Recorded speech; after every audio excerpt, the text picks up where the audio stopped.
Assalamualaikum warahmatullahi wabarakatuh. Kembali lagi dengan Hikayat Channel. Sebelum memulai video ini silakan like, komen, dan subscribe, agar tidak ketinggalan kisah-kisah menarik lainnya. Mansur bin Ammar, seorang ulama sufi yang tinggal di daerah Marwah, termasuk wilayah Basrah, suatu ketika melaksanakan ibadah haji. Dalam perjalanan itu ia singgah dan tinggal di Kufah beberapa waktu lamanya. Suatu malam ia keluar dari penginapannya dan berjalan menyusuri jalanan yang gelap.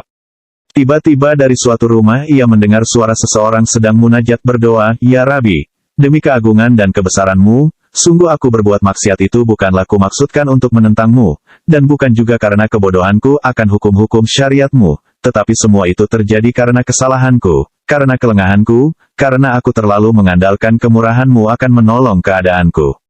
Ya Rabbi, betapa bodohnya aku telah berbuat maksiat ini, tetapi terimalah hujahku, pengakuan dan alasanku, karena jika tidak, kesedihan yang panjang akan selalu menyiksaku." Ibnu Ammar menunggu beberapa saat lamanya, tetapi tidak terdengar lagi lanjutan munajat itu.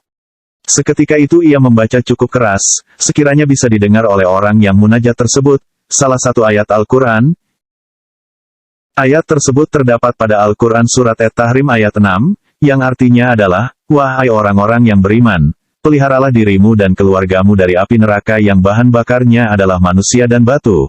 Penjaganya adalah malaikat-malaikat yang kasar, keras, dan tidak mendurhakai Allah terhadap apa yang diperintahkannya kepada mereka dan selalu mengerjakan apa yang diperintahkan Allah kepada mereka." Setelah membaca ayat tersebut, Ibnu Ammar mendengar suara jeritan keras serta seruan yang menggetarkan. Tetapi setelah itu ia tidak mendengar suara apapun. Karena itu ia berlalu pergi dan kembali ke penginapannya. Keesokan harinya Mansur bin Ammar kembali melewati rumah itu, dan ia mendengar suara ratap tangis seorang wanita di dalamnya. Beberapa orang tampak datang melayat bertaksiah karena ada yang meninggal di dalam rumah tersebut. Ia mendengar beberapa percakapan, dan wanita yang sedang menangis itu berkata, "Sesungguhnya putraku ini sedang salat tahajud qiyamul lail tadi malam. Setelah selesai bermunajat kepada Allah, tiba-tiba terdengar seseorang di luar rumah yang melantunkan ayat tentang ancaman neraka kepada anakku. Mendengar ayat tersebut anakku langsung kejang dan ia meninggal. Semoga Allah tidak memberikan pahala kepada orang yang melantunkan ayat tersebut." Ibnu Ammar sangat terkejut mendengar perkataan tersebut. Ia segera pulang dan menangis penuh penyesalan, tidak disangkanya kalau ayat yang dilantunkannya itu menyebabkan pemuda, yakni putra sang ibu itu meninggal.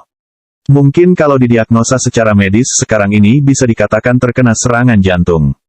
Rasa terkejut dan takut yang begitu mendadak sehingga jantung berhenti berdetak.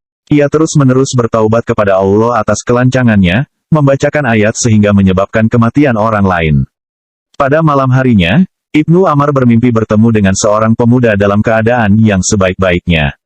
Entah kenapa ia mengenali pemuda itu adalah yang meninggal karena lantunan surat At-Tahrim ayat 6 yang dibacanya.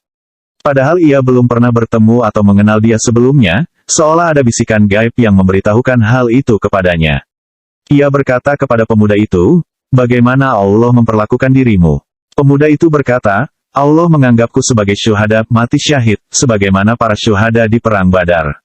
Ibnu Ammar menatap pemuda itu penuh ketakjuban, sekaligus keheranan.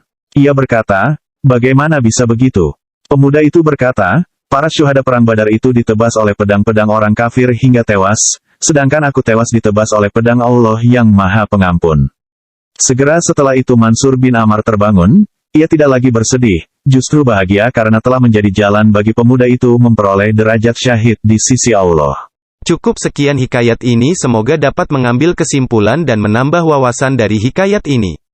Tunggu hikayat selanjutnya. Wassalamualaikum warahmatullahi wabarakatuh.